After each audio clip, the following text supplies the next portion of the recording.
नमो अरहन्ताणं नमो सेताणं नमो आयर्याणं नमो वज्रायाणं नमो रोहितसहस्राभूषणम्। मोक्षार्थियों, देखने का नजरिया ठीक करना ही जीवन को सुधार करने का अर्थ है। Great people do not do different things, they do the same things just differently. अब देखिए, किसी को आम खाने हैं, आम आदमी क्या करता है? वो तो ये सोचता है मैं ज्यादा से ज्यादा आम खा लूं, खाता रहूं। लेकिन असाधारण व्यक्ति क्या विचारता है? वह यह विचारता है, आम आज मेरे पास तो है ही, लेकिन क्या ऐसा उपाय है जिससे मैं आज ज्यादा से ज्यादा खाते हुए भी कल की भी कुछ मैं तरतूत, कल की भी कुछ व्यवस्था करके रख दूं, आने वाले काल में भी, अर्थात असीम काल में असीम मात्रा में मैं खा सकूं। ऐसा कोई उपाय है क्या? यह असाधारण व्यक्ति विचार करता है। नहीं समझ रहे अभी? एक किसान था, अपनी खेती में गेहूं बोता था, कुछ फसल निकलती थी, उधर निर्वाह कर लेता था। यह नहीं सोचता था कभी अड़ोस पड़ोसियों के जो किसान हैं वे इतने अमीर हो रहे हैं, अपनी उन्नति की चरम सीमा पर पहुंच रहे हैं और मैं वही का वही खड़ा हूँ। आखिर ऐसा क्यों? ये सोचने को उसे अवसर ही नहीं था। इतना ही सोचता था कि मैं तो कितनी मेहनत करता हूँ और फिर भी मैं ऊपर क्यों नहीं उठ रहा। एक दिन की बात है, जब पड़ोसी के खेत से आम के फल से लदी हुई शाखा उसके कंपाउंड में झांकने लग गई ऊपर से, तो उसे लगा wow amazing, what is this, क्या है ये चीज। तो उसने आकर देखा बड़े कुतूहल से, उसे लगा ये तो बहुत बढ़िया कोई चीज दिख रही है, और थोड़ा पास आकर सूंघ कर देखा तो उसे लगा ये तो बड़ी मीठी चीज है। फिर उसने खाकर देखा, वो तो उसे ऐसा लगा यदि कोई स्वर्ग मोक्ष है तो यही है। फिर उसके दिमाग में एक बात आई। क्या बात आई उसके? उसने बगल के किसान के पास जाकर कुछ और आम मांग लिए। उसने फटाफट आम दे दिए, खा लो बोले। वह किसान चतुर हो गया था, लेकिन जो आज तक गेहूं की फसल करता था। अब चतुराई का नतीजा यह निकला कि उसने यह सोचा कि ये ऐसा नहीं होगा, मेरा खेत अभी ऐसा नहीं रहेगा, और थोड़े ही टाइम में आम की महक से उसने पूरी धरती भर दी, पूरा आम ही आम कर दिया। बीज रात फल भोग वे जो किसान, जग माहि त्यो चक्री नृप सुख करे, धर्म विसारे नाही। चतुर किसान समझ रहे हो कौन है? चतुर किसान जो पराधीन और बेबसी नहीं बना रहता है। आम बहुत अच्छे लगे तो वो ये भी विचारता है, क्या ये आम मैं मेरे खेत में नहीं कर सकता हूं? बीज भी मुझे मिल गया है, खेत भी है अपने पास, परिश्रम करने की भी तैयारी है मेरे पास। बस आज तक मुझे ज्ञान ही तो नहीं था कि मेरी जमीन में इसकी भी उगवाई हो सकती है, इसलिए पामरता में समय गंवाया। बच्चों, ये हो गया उदाहरण। सिद्धांत की तरफ आइए। कुछ लोग ऐसे होते हैं जो देव शास्त्र गुरु का समागम पाकर वैसे फूले तो नहीं समाते, लेकिन करते इतना भर है। सुबह सुबह भगवान के पास जाते हैं, दर्शन करते हैं, प्रक्षाल की अनुकूलता हो तो प्रक्षाल भी करते हैं, पूजन की अनुकूलता हो तो खूब पूजन भी करते हैं, विधान का अवसर मिला तो खूब विधान आदि में सहभागी हो जाते हैं। किसी विद्वान के कहने से उनको समझ में आए तो प्रवचन आदि भी करने लगते हैं और ऐसा करने लगते हैं। आम आदमी ऐसा करते हैं। बहुत आगे बढ़े तो वो ये सोचते हैं, हे भगवान, चाहे जैसी दशा मेरी आए, कैसा भी बुढ़ापा आए, जर्जरित हो जाए मेरा शरीर, लेकिन भगवान मेरा शरीर इस लायक रखना।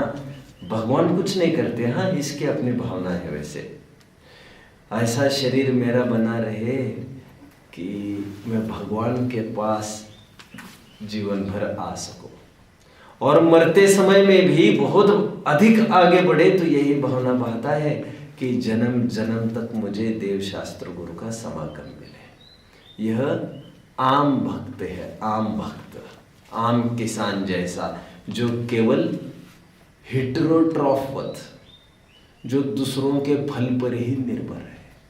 He is not like autotrophs. Autotroph समझते हो ना, बायोलॉजी पढ़े हो? कुछ प्लांट्स ऐसे होते हैं जो अपना अपना भोजन बनाते हैं, और कुछ प्लांट्स ऐसे होते हैं जो परापेक्षी होते हैं, परोपजीवी होते हैं। वो तलाश में रहते कोई और पेड़ के कोई पोषक तत्व मिले तो हम उस पर चढ़ जाएंगे और उसका कुछ खा लेंगे।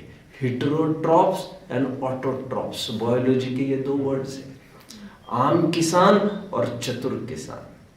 आम भक्त, जो मैंने अभी कहा, आम भक्त क्या करता है? यही भावना बहता है कि मुझे जन्म जन्म तक देव शास्त्र गुरु का समागम बना है। लेकिन चतुर भक्त इतने मात्र में ही संतुष्ट नहीं रहता, इतना ही करने मात्र से धर्म की इतिश्री नहीं मान लेता। वो ये सोचता है जैसे भगवान ने अपने जीवन में किया है, पहले वे भी तो पामर थे, जैसा बीज उन्होंने बोया है, जैसा स्वभाव उनका है, वैसा स्वभाव मेरा भी तो है। निज अर्ग क्या है? अर्ग कियो निज हेत, यह अर्ग कियो निज हेत, भूमि समर्पत हो ध्यानत लीनो योगे।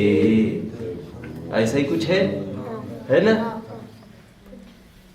क्या है? लाइन कोई बोल के दिखाएगा जरा बच्चों में से।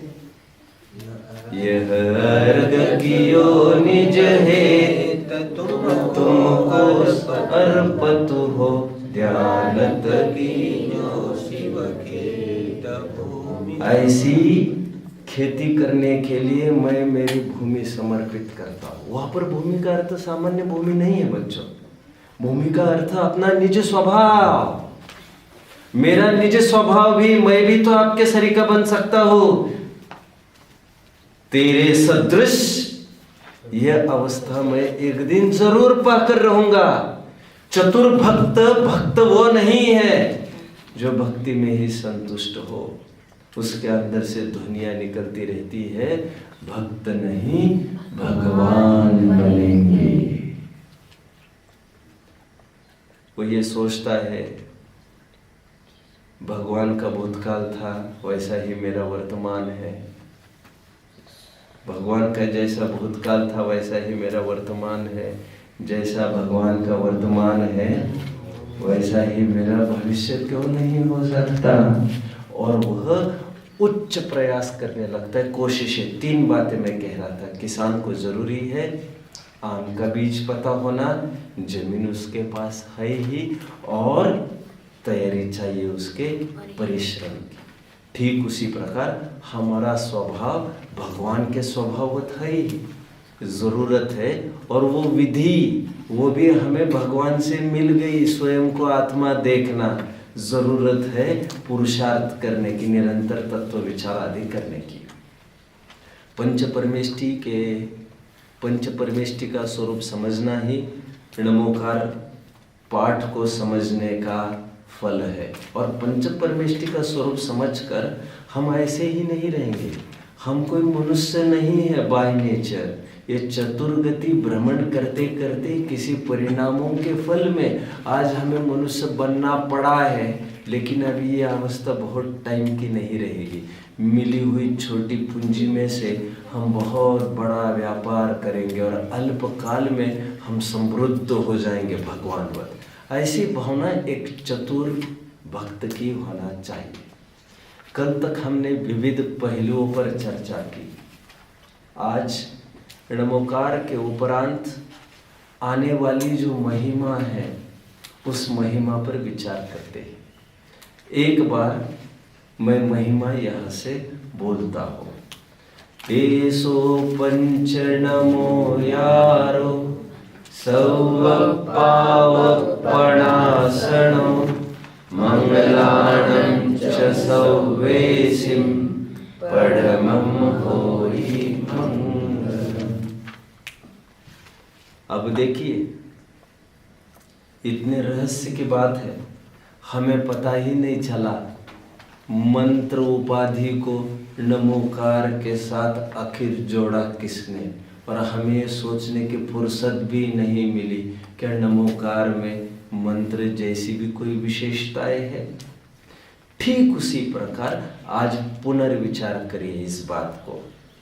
क्या आप जानते हैं मूल में नमोकार के साथ, नमोकार मंत्र के साथ ये महिमा कहीं भी जुड़ी हुई है ही नहीं। मूल ग्रंथों में षटखंडागम में जहाँ पर नमोकार लिखा गया है वहाँ पर पुष्पदंत ने ये महिमा नहीं लिखी है, और ना ही वीरसेन आचार्य जो टीकाकार हुए उन्होंने कोई महिमा नहीं लिखी है।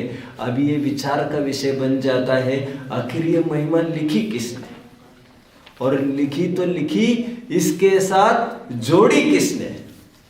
और ऐसी इस भांति जुड़ गई, हमें ये सोचने की फुर्सत ही नहीं रही कि ये इसके साथ बोला जाए कि बोला नहीं जाए। सावधानियों के पहले मैं आपको बता दूं, जब मैं एक दिन मूलाचार का अध्ययन कर रहा था, मूलाचार एक अति प्राचीन ग्रंथ है आचार्य वट्टकेर द्वारा लिखा हुआ, जिसमें श्रवणाचार की चर्चा है, मुनियों के आचरण की चर्चा है। कुंद आचार्य देव के पूर्व हुए ये वट्टकेर स्वामी है। मूलाचार इतना प्राचीन है, पढ़ते पढ़ते एक दिन मैं 514वीं गाथा पढ़ने लग गया उसकी। कौन सी? 514वीं गाथा। और आई वाज शॉक्ड जब मैंने एक गाथा पढ़ी मूलाचार की, वही 514वीं, और वो गाथा इस प्रकार है। एसो पंच नमो यारो सौव पावपणासनो मंगलेषु यसौवेषु परमं होई मंगलम्। थोड़ा चेंज है तीसरे पद में, आपने नोट किया? मंगलेषु यसौवेषु। ये गाथा हूबहू हमारे सामने है। मूल गाथा अति प्राचीन। अभी किसी व्यक्ति ने क्या किया मैं आपको बताता हूं, और किसी व्यक्ति मतलब इन्हीं 400-500 साल में कोई ऐसा व्यक्ति हुआ होगा, 1000 वर्ष मानकर चलिए, फिर हम वहीं पर पहुंच गए। कहां पर? भट्टारक युग में, जहां पर हमारा पूरा अनुमान है ये मंत्र रूप उपाधि नमोकार को वही जोड़ी गई होगी। और हमारा अनुमान है कि ये जो महिमा है ये महिमा भी इसी काल में जोड़ी गई होगी, क्योंकि भट्टारक का वही प्रयोजन था कि अधिक से अधिक लोगों को जोड़ते रहे, लेकिन थोड़े बदलाव के साथ जुड़ गई। क्योंकि मूल गाथा हमारे पास है वो इस रूप है, मंगलानं च सव्वेसिम के रूप में। सॉरी, मैं गाथा कह रहा हूं बार बार, इस छंद कहना चाहिए मुझे, मैं इसमें भी थोड़ा बाद में बताऊंगा क्या रहस्य है। इस छंद, जो छंद मैंने यहाँ पर देखा हमने, मंगलानं च सव्वेसिम, ये छंद इस रूप में ग्रंथों में कहीं भी नहीं मिलता है। केवल मूलाचार में मिलता जुलता छंद मिल रहा है, और जोड़ने वाले ने तरकीब से उसको थोड़ा चेंज करके बदलाव कर दिया और वहां पर जोड़ भी दिया, इंटैक्ट कर दिया। जो आमजन उसको बोलते आते हैं, जब भी नमोकार, छोटे छोटे बच्चों को तो बोल पूछो नमोकार बोल के दिखाओ, तो नमो अरहंताणम से चालू करके सीधी अपनी सांस पूरी करते हैं। सब क्या कहा तक मंगलानम च सव्य से पड़मम वही मंगलम तक ही आकर रुकते हैं। अभी मजे की बात और एक देख लीजिए आप, इसे भी हम नहीं, ये महिमा की बात है। तो ठेठ वहां से चालू करके यहां तक अंत करते हैं। वो इतना अभिन्न किसी ने कर दिया, ये हम भूल ही गए कि किसी ने जोड़ा है। इसका अर्थ तो मैं अभी कर ही लूंगा, पहले ये व्याकरण के पहलू पर थोड़ा विचार करूं मैं। यह जो छंद लिखा गया है यह भी प्राकृत में लिखा गया है। जैसे कि मैंने कहा भी प्राचीन ग्रंथ मूलाचार वो भी प्राकृत का ही है, यह प्राकृत का ही छंद है, बट यह गाथा छंद नहीं है, यह अनुष्टुप छंद है। और मैं कल ही इस बात का जिक्र कर रहा था कि प्राकृत में लिखा गया साहित्य 3 छंदों में उपलब्ध है, जिसमें मैं ये कह रहा था कुछ आधा या पाव% ये भी अवसर होता है कि अनुष्टुप मिलते हैं। पाव से भी कम कहना पड़ेगा, 0.1% आप कह दीजिए। उसमें यह एक सैंपल उपलब्ध है, यह एक अनुष्टुप छंद है। कौन सा छंद है बच्चों ये? ज्यादा मैं इसकी चर्चा नहीं करना चाहता, लेकिन इतनी ही चर्चा कर लेता हूं मैं अभी। अनुष्टुप उसे कहते हैं जिस छंद में 32 अक्षर हुआ करते। जैसे हम देख रहे थे गाथा छंद में कितने अक्षर थे? 35 अक्षर थे। उसी प्रकार इसमें 32 अक्षर हुआ करते हैं। अभी सावधानी आपको क्या क्या रखना है थोड़ा मैं इस बात को बताता हूँ, पहले मैं अर्थ करता हूँ इसका, तो हम सावधानियों की तरफ बढ़ लेते हैं। एसो पंचनमो यारो सव पावपणा सुनो। इस पंच नमस्कार का जो पाठ करता है, स्मरण करता है, चिंतन ध्यान करता है, वह क्या करता है? सर्व पावपणासनो, वह सर्व पाप का प्रनाश करता है। पावपणासनो, पणासनो समझ में आता है? पणासनो प्रकृष्ट रूप से नाश करने वाला, प्रणाशक। एसो पंचनमो यारो, इस पंच नमस्कार का ध्यान स्तुति करने से नीचे आएगी उसकी बात।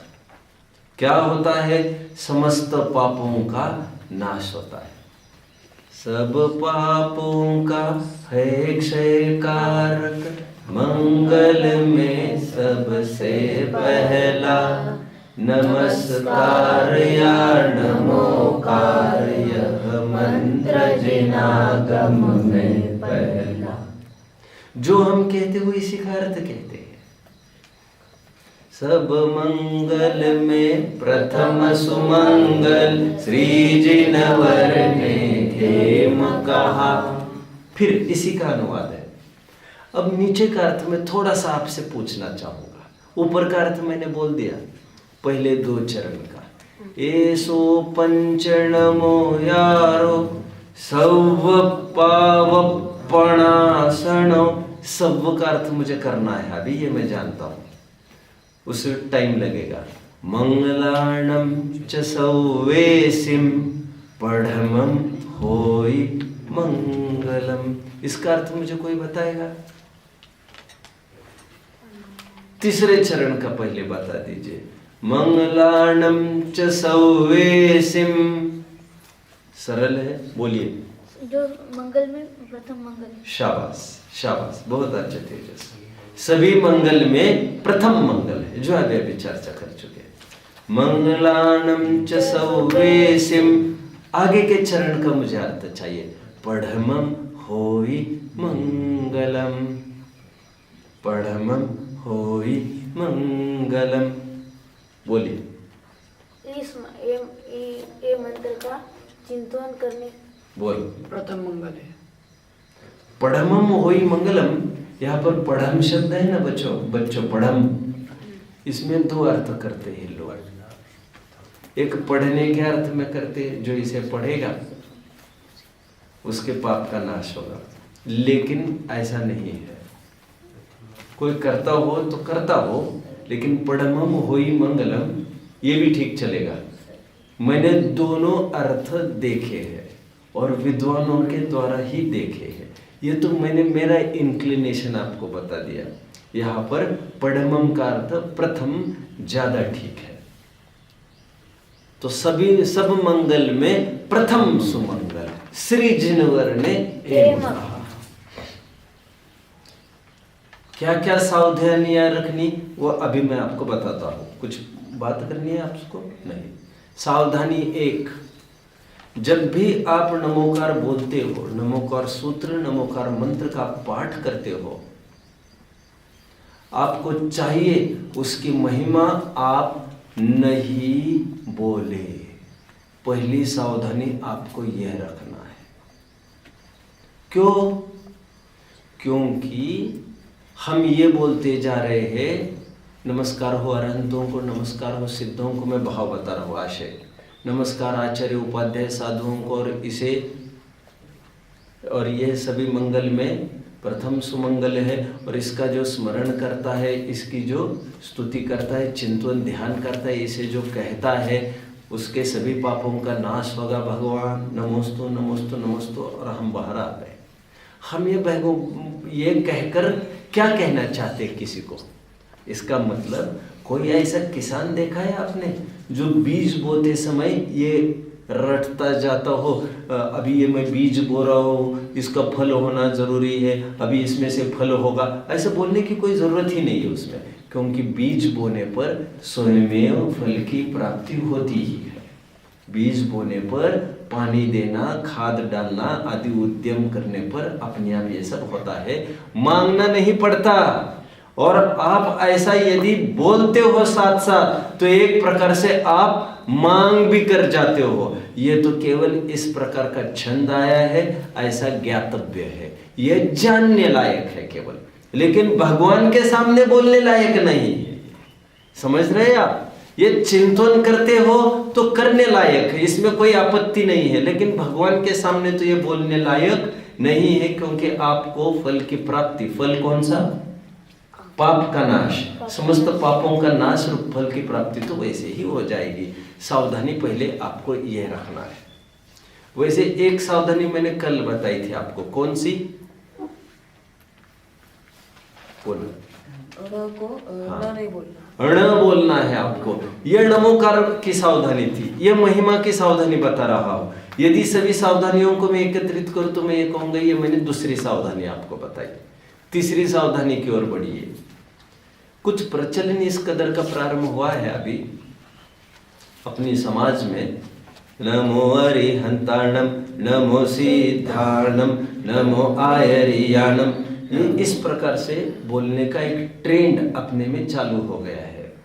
आपको ध्यान इस बात का रखना है, यह ट्रेंड ठीक नहीं है, क्योंकि यह गद्य में लिखा गया मैटर नहीं है, यह पद्य में लिखा गई चीज है। क्या कहा मैंने?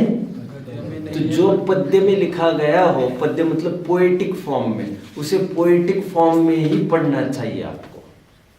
तो इसको गाकर ही पढ़ा जाना चाहिए। तो क्या होगा? गाकर ही पढ़े जाने पर इसकी मात्राएं वगैरह का ठीक ठीक उच्चारण होगा, अन्यथा ठीक उच्चारण इसका होगा ही नहीं।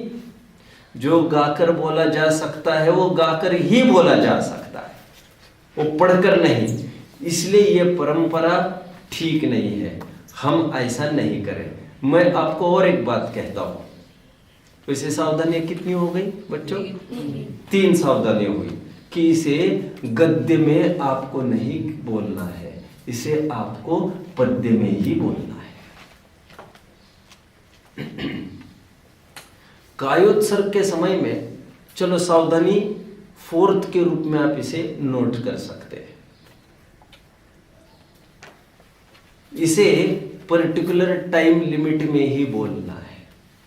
जैसा आप जानते होंगे जो नेशनल एंथम है आपका जन गण मन, आप जानते हैं हाँ। कितनी अवधि में बोला जाना चाहिए? बराबर .52 सेकंड्स होने चाहिए वो, ना कम ना ज्यादा। डेफिनेट स्पैन है उसका। यहां का भी अपने नमोकार को बोलने का एक डेफिनेट स्पैन है, 3 श्वासोच्छ्वास मात्र। इसलिए मंगलाचरण में जो बोलता हूं ना मैं, ये 3 श्वासोच्छ्वास प्रमाण बोलता हूं मैं, और आप थोड़ी सी जल्दी कर जाते हो। बच्चों यह मंत्र है, मंत्र। वैसे गाथा छंद को गाथा के रूप में ही पढ़ा जाना चाहिए। हर गाथा छंद को 3 श्वासोच्छ्वास की अवधि में पढ़ा जाना चाहिए।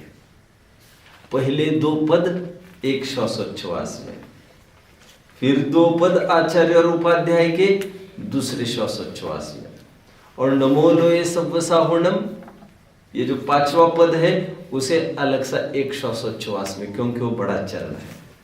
इस प्रकार 3 श्वासोच्छ्वास प्रमाण ही आपको इसे बोलना चाहिए।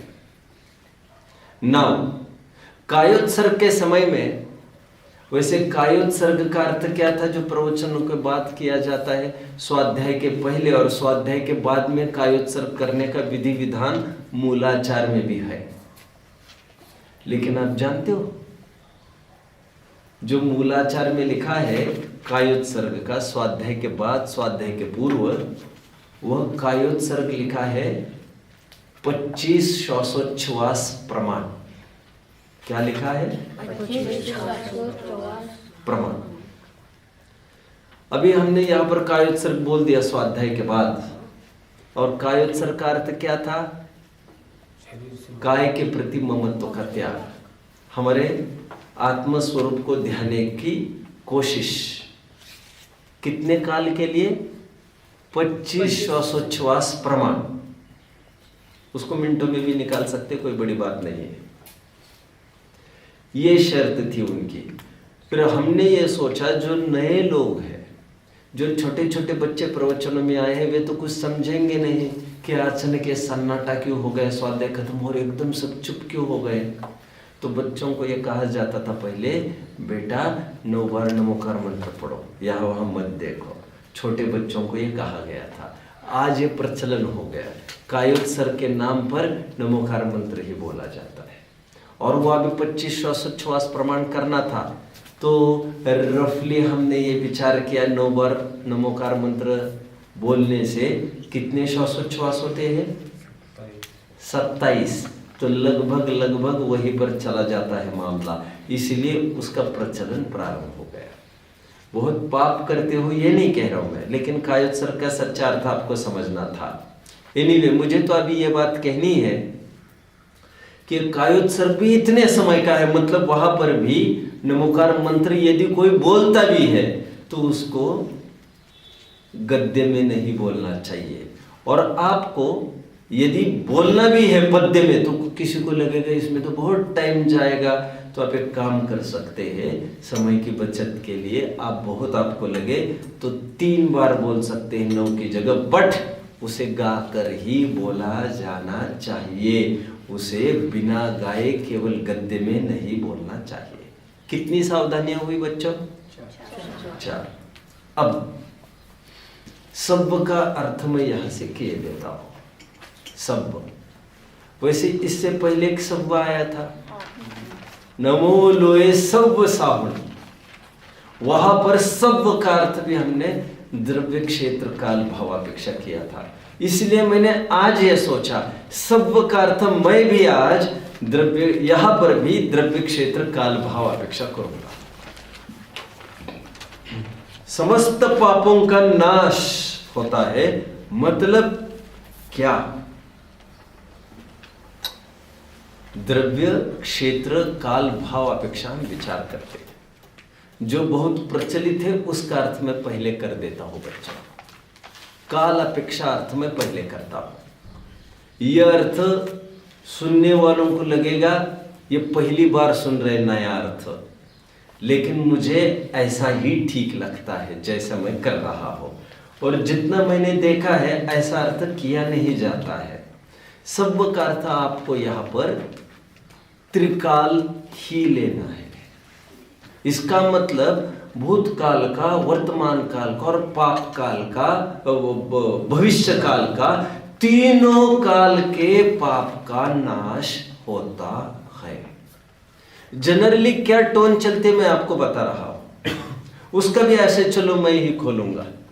कैसे, इसका रहस्य भी पहले बताओ। सब का पहला अर्थ क्या किया मैंने, काल अपेक्षा अर्थ कर रहा हूं। सभी पाप का नाश करने वाला है क्या, पंच परमेष्ठियों का स्मरण हमारे तीन काल संबंधी पाप का नाश करने वाला है। मतलब क्या, क्योंकि जो पाप कर चुके हैं हम, जो पाप कर चुके हैं हम, उसका नाश कैसे होगा, कोई ये पूछ सकता है। ये तो हमें समझ में आती ही है कि वर्तमान में हम पंच परमेष्ठियों का स्मरण कर रहे हैं, तो वर्तमान में कोई पाप उत्पन्न नहीं होना, वही पाप का नाश है। ये तो समझ में आता है, कोई ये कहेगा। लेकिन भूत और भविष्य काल की कैसे समझा के, तो उसका सीधा रूल इतना सा है, थोड़ा समझो अच्छे से, 8वीं वाले बच्चों, है ना।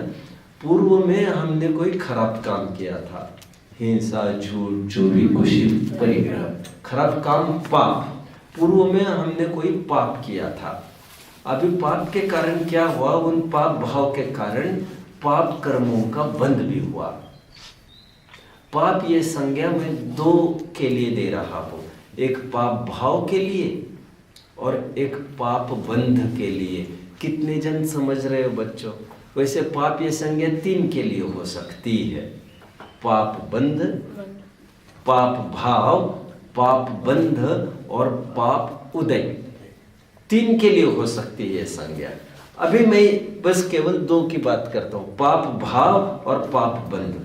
तो हमने कहा, हमने जो पंच परमेष्ठियों का स्मरण किया भी, उनके स्वरूप का चिंतन किया भी, उससे क्या होगा, पूर्व काल के पाप का अभाव कैसे होगा, वो ऐसा होगा जो पाप बंद किया था पूर्व में हमने, वो पाप बंद जो किया था उसकी कुछ स्थिति भी बांधी थी और कुछ उसका अनुभाग भी बांधा था हमने।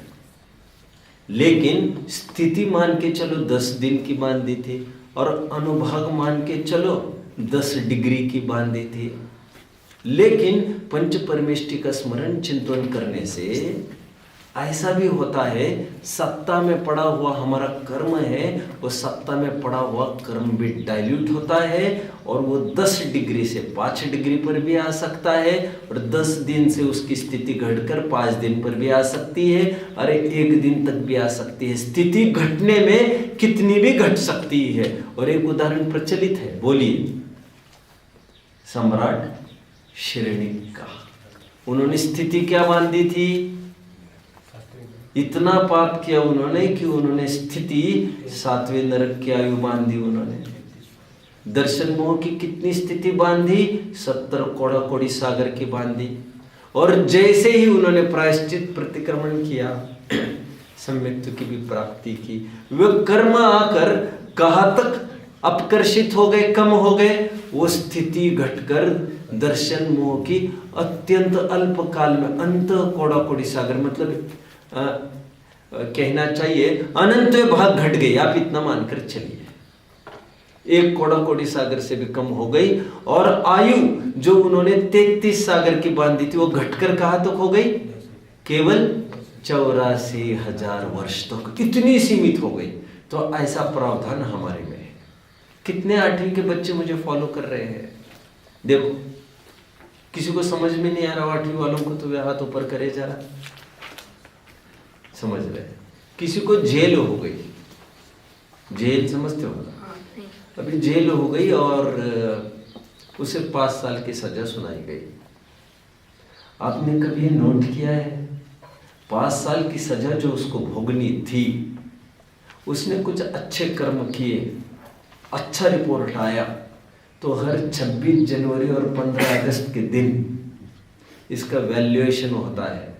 इस जेल में 1-2 कैदी ऐसे हैं जो वाकई में बहुत अच्छा काम करते हैं और बिल्कुल कोई शरारत भी नहीं करते, अपने में मस्त रहते हैं, तो उनकी सज़ा वे ऊपर एप्लीकेशन देते हैं तो उनकी सज़ा 5 साल से घटकर 4, 3, 2 साल तक भी सीमित हो जाती है। और अभी आए थे और साल भर में ही निकल गए, जबकि सुनवाई कितने की हुई थी? 5 साल की। इसे कहते हैं अपकर्षण।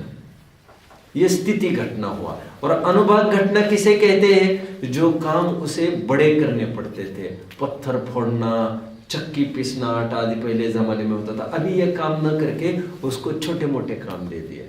आपको थोड़ा सा ये जो कपड़ा यहाँ पर बुनाई कढ़ाई चल रही है, आपको इसमें सहयोग करना है, बहुत मेहनत के काम नहीं। इसे कहूँगा मैं अनुभाग घटना।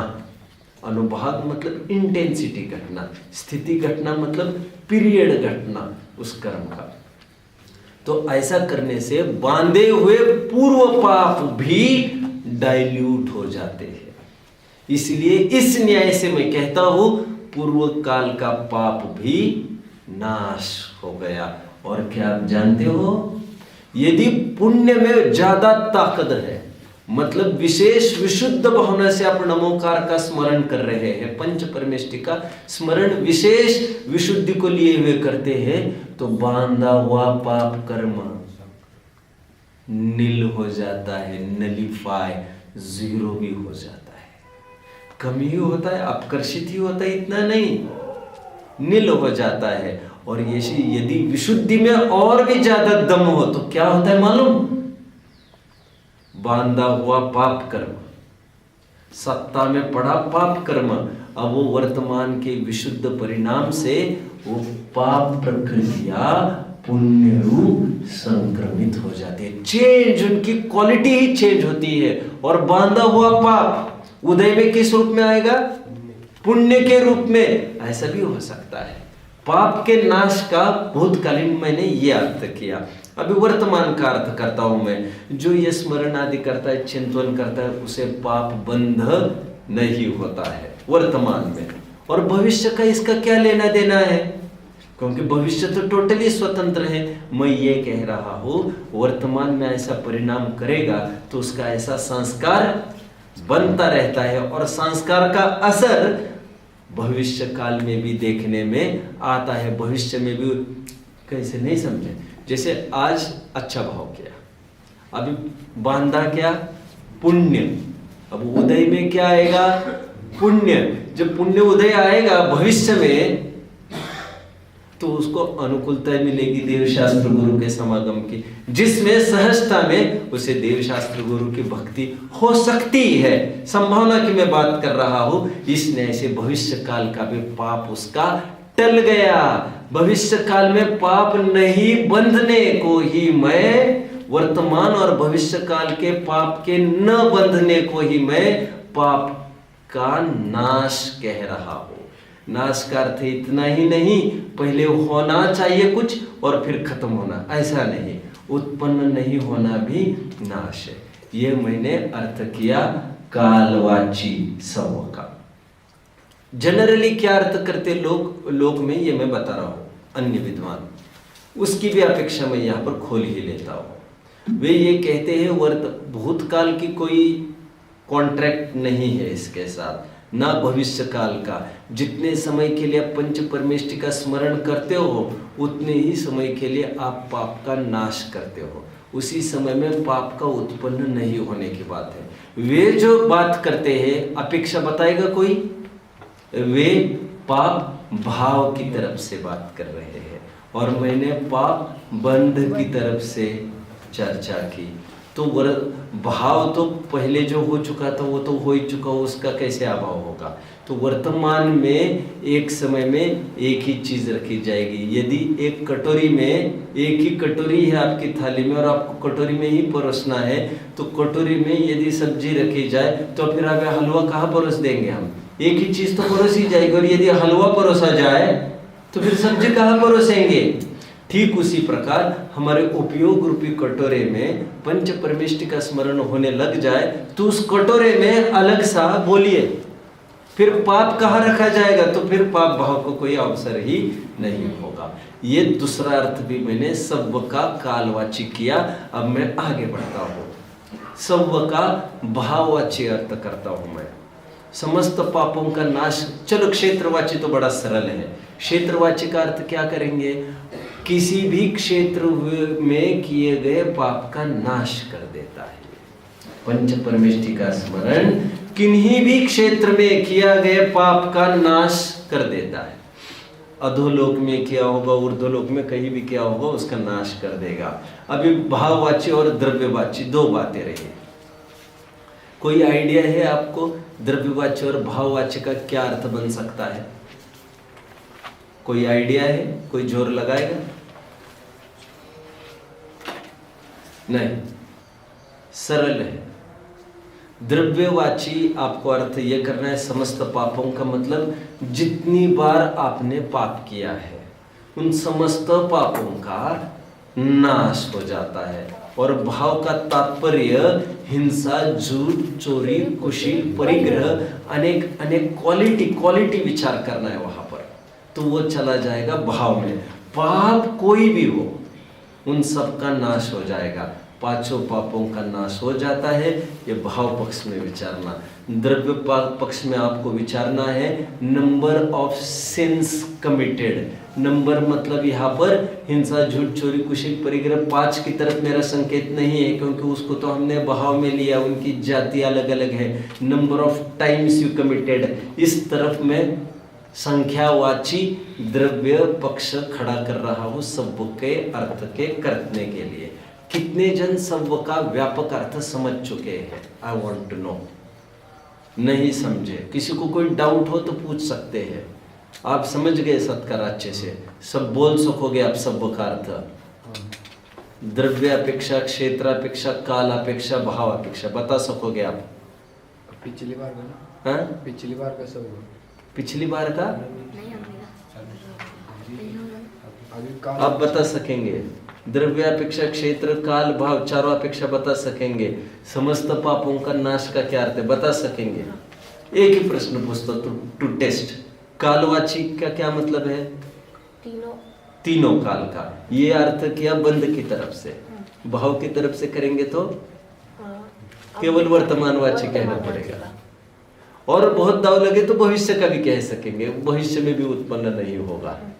हालांकि भाव का अभी हम वर्तमान का ही कह रहे हैं। ओके, तो ये कालवाची हो गया। क्षेत्रवाची क्या कहा? जिस क्षेत्र में हम पाप कर, हर क्षेत्र में किए, सर्व क्षेत्र में किए हुए पाप का नाश होता है।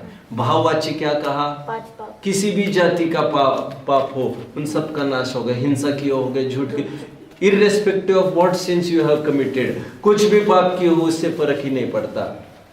और द्रव्य अपेक्षा क्या लिया? जितनी बार किए हो उससे कोई फर्क नहीं पड़ता, समस्त पाप तुम्हारे नाश होंगे। ये सब का अर्थ आपको यहाँ पर लेना है।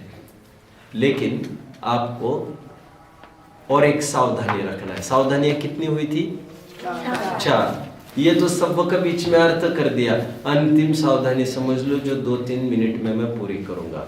छल ग्रहण नहीं करना, क्योंकि यदि कोई ये समझने लग जाए नमोकार का पाठ करने से, नमोकार का एक बार, क्योंकि छल ग्रहण करने वाले स्मरण का कहाँ ध्यान रखेंगे? चिंतन ध्यान का। वे तो पढ़ने मात्र ही अर्थ समझेंगे। नमोकार को एक बार पढ़ लिया जाए तो सभी पापों का नाश होता है। इसकी ओट में कोई छल ग्रहण भी कर सकता है। वो क्या ग्रहण कर सकता है? वो तो ये सोचेगा, जैसे हमारे अड़ोस पड़ोसी भाई सोचते हैं, भैया गंगा में डुबकी लगाने से सभी पाप धुल जाते हैं।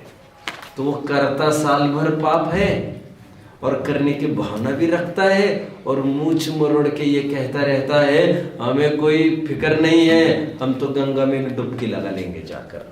तो इससे पाप बढ़ेगा कि घटेगा? उसका बढ़ेगा। इसलिए एक कवि ने यहाँ तक कह दिया, हे गंगा मैया तू पाप नाशिनी नहीं, तू तो पाप प्रचारिणी सिद्ध हो गई। जब से लोगों को पता चला है डुबकी लगाने से पाप धुल जाते हैं, हमने ये देखा है पाप तो बढ़ते हैं ज्यादा। जब से ये सर्फ एक्सेल आया है ना, तो छोटे छोटे बच्चे माताओं को यही कहते हैं, माँ क्यों डांट रही हो, सर्फ एक्सेल है ना।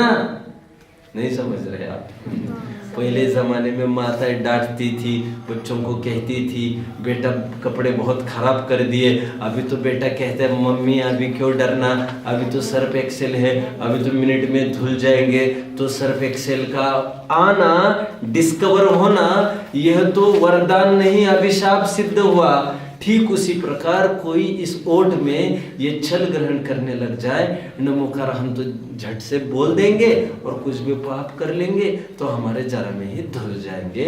इस धोखे में ना रहे, क्योंकि जिस समय में वो ये सोच रहा है क्या कि हम तो ऐसा करेंगे, खूब पाप कर लेंगे और फिर बंदरजन में जाकर चिंतन कर लेंगे।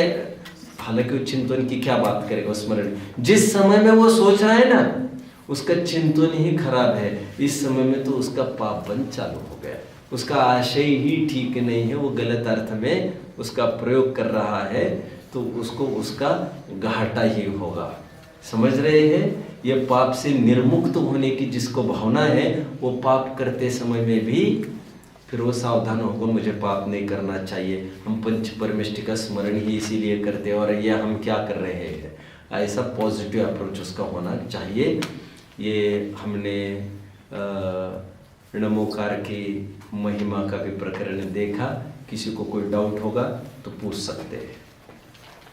पुण्य जो है वो साथी से होता है, तो साथी से सामान्य पुण्य जो है पुण्य हाँ बंधन हाँ साथी से भी होगा, क्योंकि पूजन भी होती है उससे और बराबर स्वाध्याय भी होता है। बराबर नमोकार बराबर। ये पंच परमेष्टि के स्मरण से साधारण पुण्य ही नहीं साथी से पुण्य होगा। इसका मतलब गाड़ी बंगला दुकान मकान, ये निरोगी शरीर, अनुकूल सहयोग मिलेंगे। इतना ही नहीं, आपको देव शास्त्र गुरु का समागम भी मिलेगा जो साथी से पुण्य के अंतर्गत आता है। और कोई डाउट किसी को? बोलो। दूसरा सावधानी क्या है? दूसरी सावधानी क्या बताई थी भैया? मैंने दूसरी सावधानी ये बताई थी, इसको जोड़कर नहीं बोलना। ओवरऑल सावधानियां देखते हैं तो। और वैसे अभी के आज की दूसरी सावधानी देखनी है तो क्या बताई थी आज की? बोलो बोलो सत्कार, आप बोलो। नमोकार मंत्र को गद्य नहीं पद्य में। दूसरी सावधानी आपको ये बताई गई थी कि क्या बताई थी मैंने आज? पहली सावधानी तो मैंने ये बताई आपको, आज की बात कर रहा हूं मैं, कि ये जोड़कर नहीं बोलना है आपको। हाँ, फिर दूसरी सावधानी, मतलब आज की दूसरी सावधानी शायद मैंने ये कही आपको, सावधानी ये रखना है 3 श्वासोच्छ्वास में बोलना है। ये मैंने सावधानी का जिक्र किया। और अभी मैंने सावधानी का जिक्र किया छल ग्रहण नहीं करने का।